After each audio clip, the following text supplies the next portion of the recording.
darkness, my old friend. I've come to talk with you again. En Ecos del Silencio sabemos que hay voces silenciadas y silencios que hablan. Silencios que evitamos escuchar y temas que preferimos eludir. Son temas que venimos a plantear y silencios que venimos a romper. Les invitamos a escucharnos en este programa del ciclo que hemos llamado Dale que el lobo iba a la cárcel. Hoy hablaremos del juego en el abuso sexual infantil. And touch the sound of silence. Hola a todos, muchas gracias por escucharnos nuevamente en nuestro tercer programa del ciclo, que en esta oportunidad dedicamos a abuso sexual infantil y juego. Estamos con la licenciada Ilse Maidana, que nos va a hablar de este tema en particular. ¿Cómo estás, Ilse? Paula, ¿cómo estás?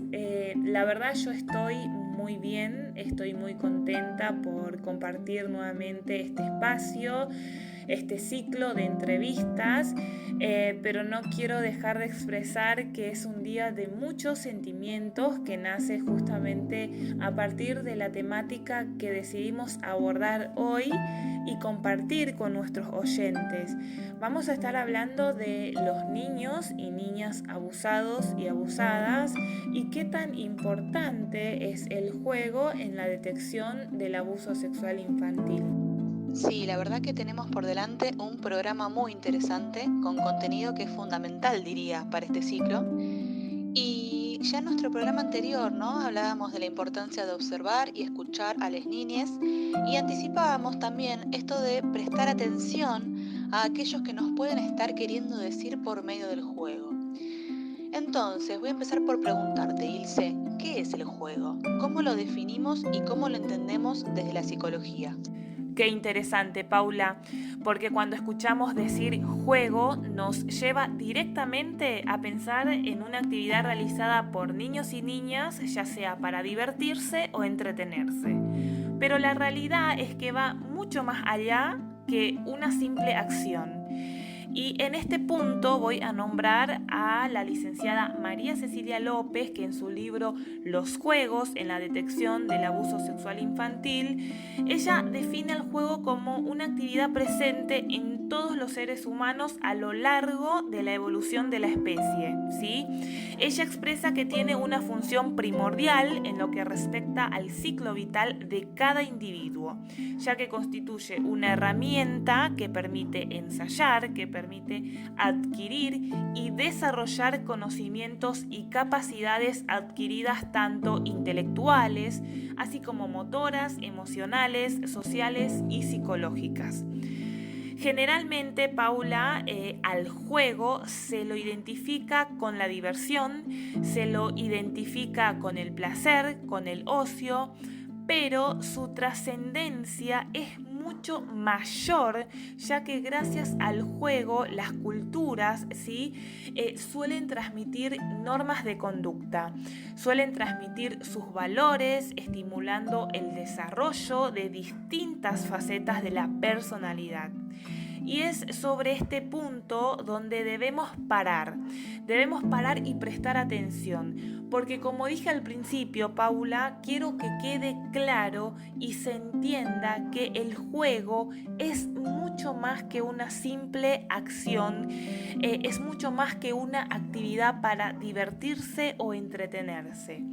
Es decir, que es a través del juego cómo el niño, cómo la niña irá descubriendo el mundo, cómo se hacen las cosas, cómo vincularse con otros.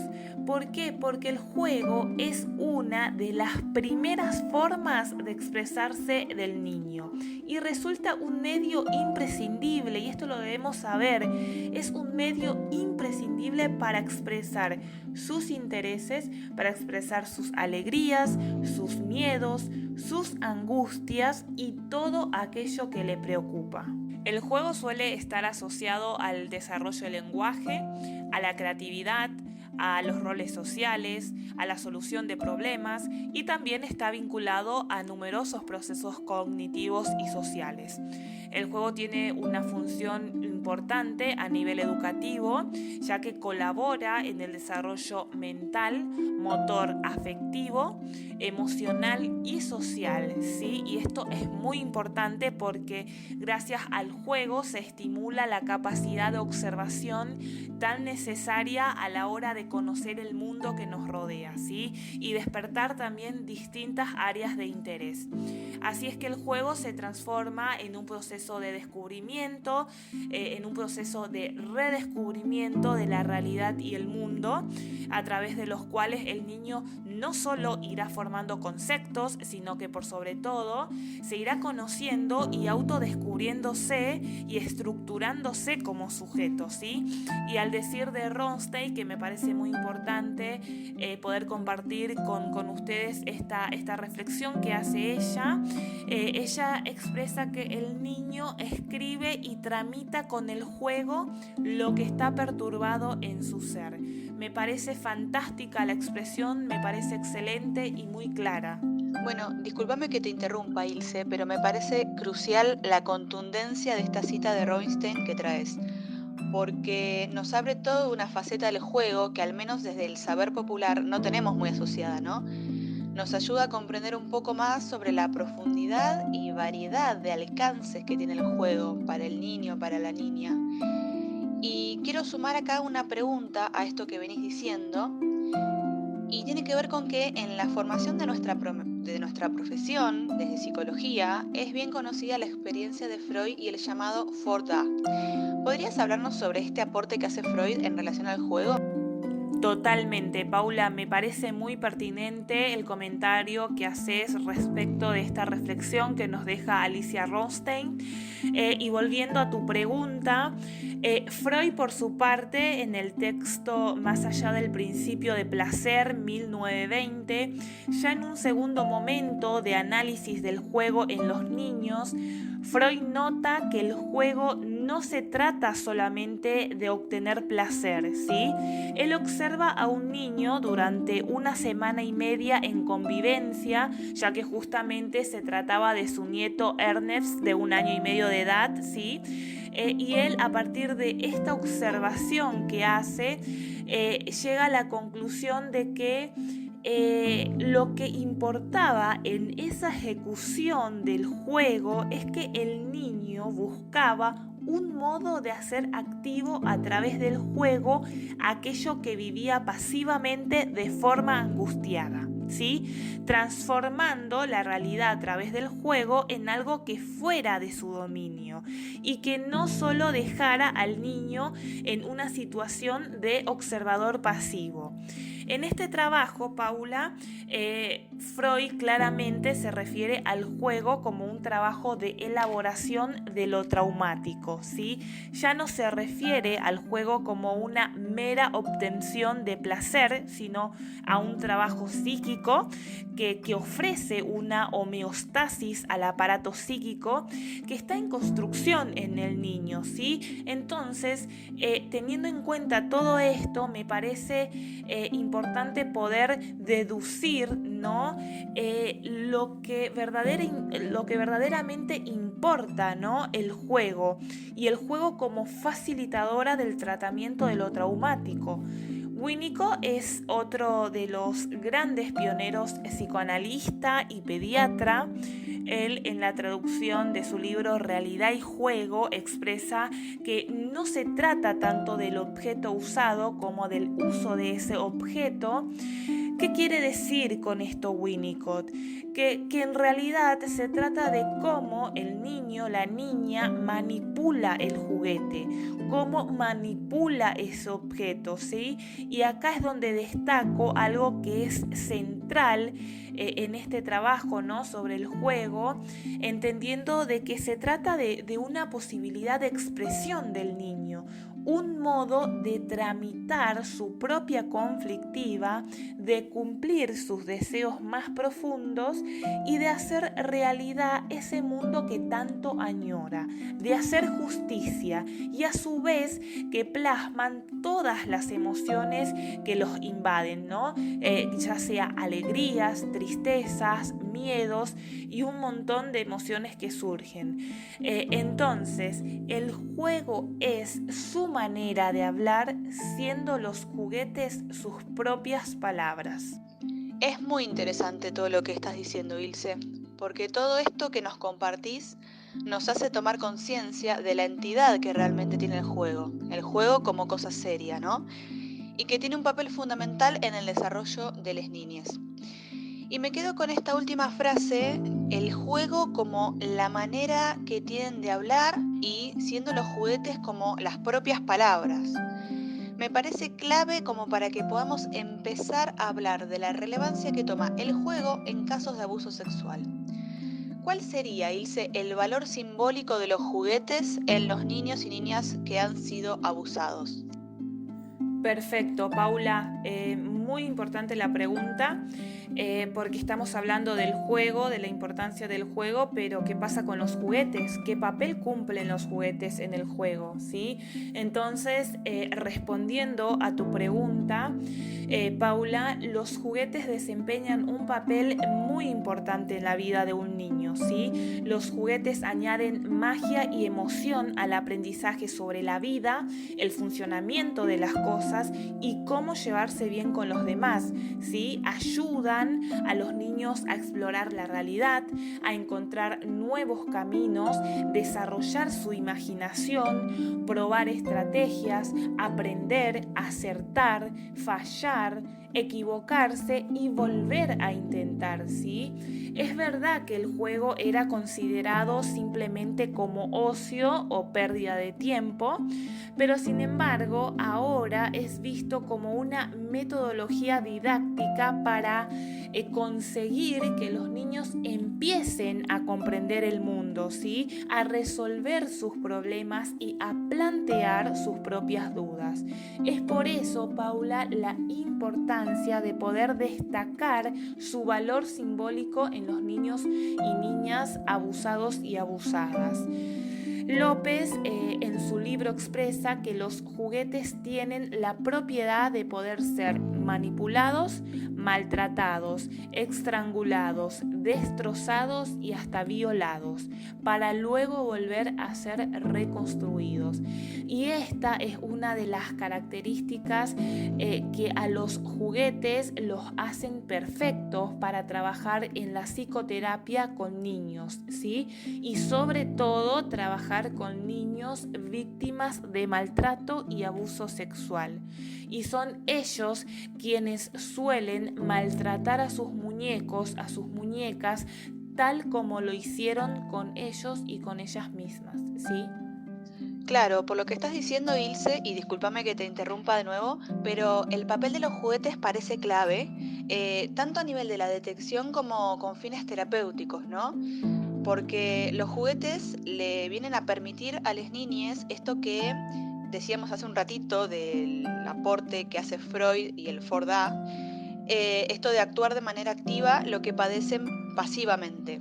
Y es así que pueden maltratar a los juguetes, destruirlos y hasta violarlos. Y es fuerte, e imagino que a los y las oyentes también puede resultarles muy impactante, pero es clave saberlo, clave que lo sepa su entorno para poder prestar atención, que es en lo que venimos insistiendo en este ciclo de entrevistas.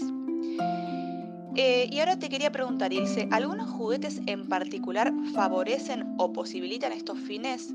¿Podría pensarse alguna clasificación de los juguetes en este sentido? Claro, Paula, sí, tal cual. Y sí, claro que podría pensarse en alguna clasificación. Es más, acá voy a citar algunos grupos de los juguetes que nombra Cecilia López en su libro. Ella ubica el grupo de los seres humanos, ¿sí? Dentro del grupo de los seres humanos, la autora nombra a los bebotes. Y es acá donde ella dice que los niños abusados generalmente lo utilizan como una proyección de su propio desvalimiento y desprotección frente al abuso, ¿sí?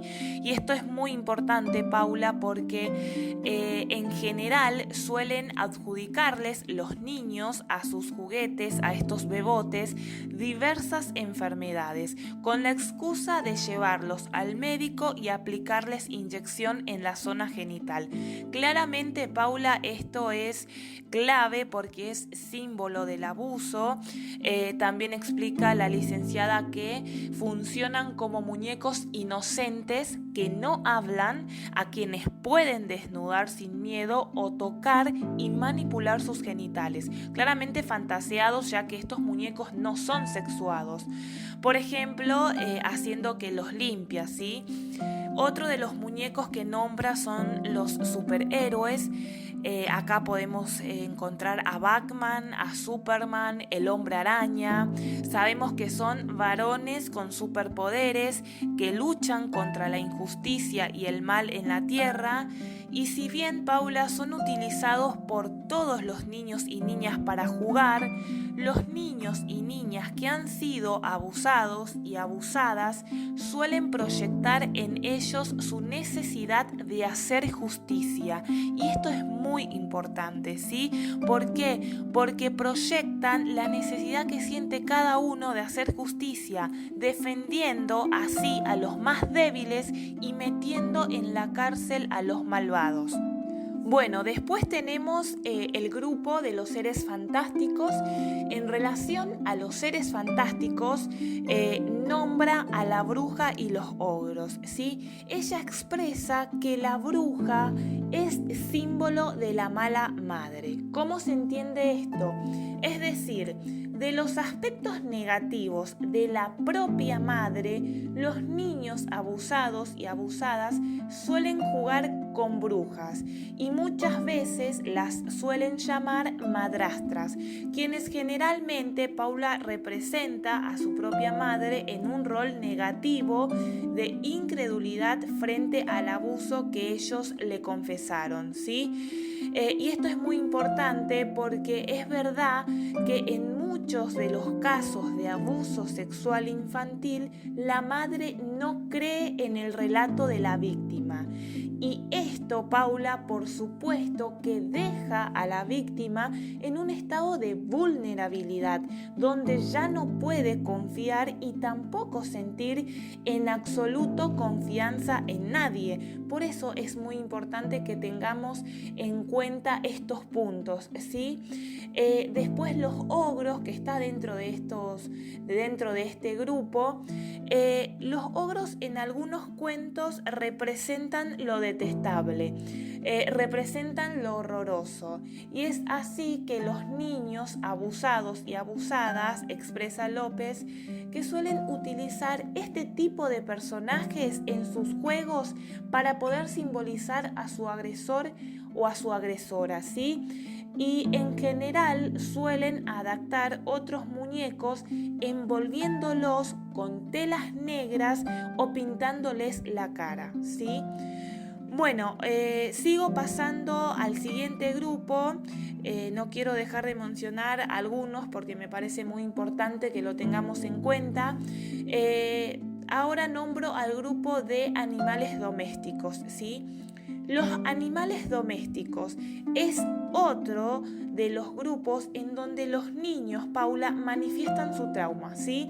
Ya que, según López, estos animales son quienes demuestran los hábitos y las conductas aprendidas para poder adaptarse a la familia y a la sociedad, ¿sí? Es decir, En este punto, los niños y las niñas que son abusados y abusadas suelen utilizarlos en sus juegos como animalitos que dicen cosas al oído de forma secreta, ¿sí? Y cada vez que ellos deciden jugar con el oro es porque quieren transmitirnos un mensaje, es decir, contarnos su secreto, ¿sí?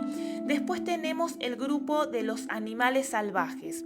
Los animales salvajes, Paula, como el murciélago, están asociados a la oscuridad, ¿sí? Y López, en este caso, resalta que los niños abusados suelen jugar mucho con murciélagos que se les acercan a alguna muñeca que duerme inocente, mientras que este muñeco las muerde o las chupa en distintas partes del cuerpo, ¿sí? Y especialmente, acá quiero que presten atención, por favor, porque lo hacen especialmente en el área genital y anal, ¿sí?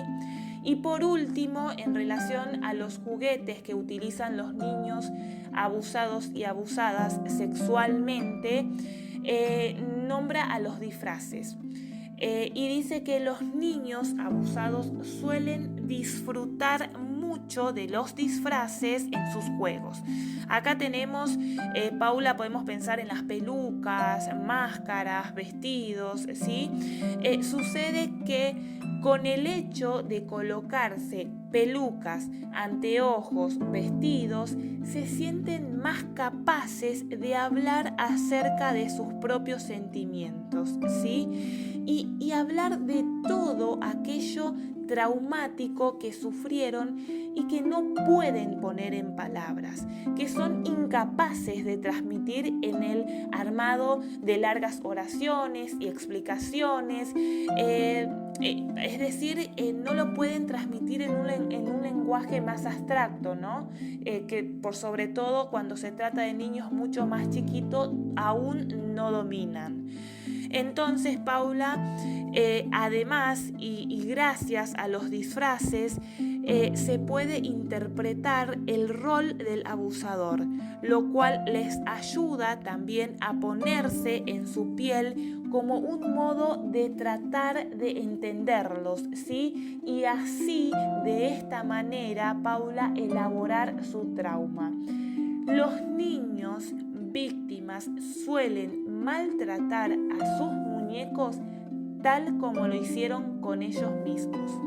Es muy claro, Ilse, en todo este recorrido que venís haciendo en el programa de hoy, por un lado el valor central del juego para el desarrollo del niño, de la niña en general, y para la elaboración de situaciones traumáticas en particular, ¿no? Como es el caso de las víctimas de abuso sexual.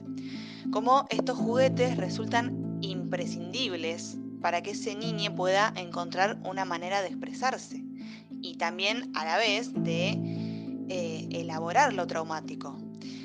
Te pregunto ahora, Ilse, ¿cómo se puede observar el juego en estos niños y niñas? Digo, en la medida en que el trauma se va abordando desde el juego y desde la psicoterapia, ¿habría, por así decirlo, distintas etapas en este juego que se puedan apreciar? Y acá, Ilse, te pido, si te parece bien, hacemos un cortecito, porque bueno, como anticipábamos al principio, la verdad es un programa muy interesante, con mucho contenido para compartir y también van surgiendo preguntas a medida que te voy escuchando. Entonces, bueno, nos queda todavía una parte del programa por delante, así que vamos a hacer un pequeño corte y vamos a retomar nuevamente con esta pregunta que acabo de hacer. And touch the sound of silence.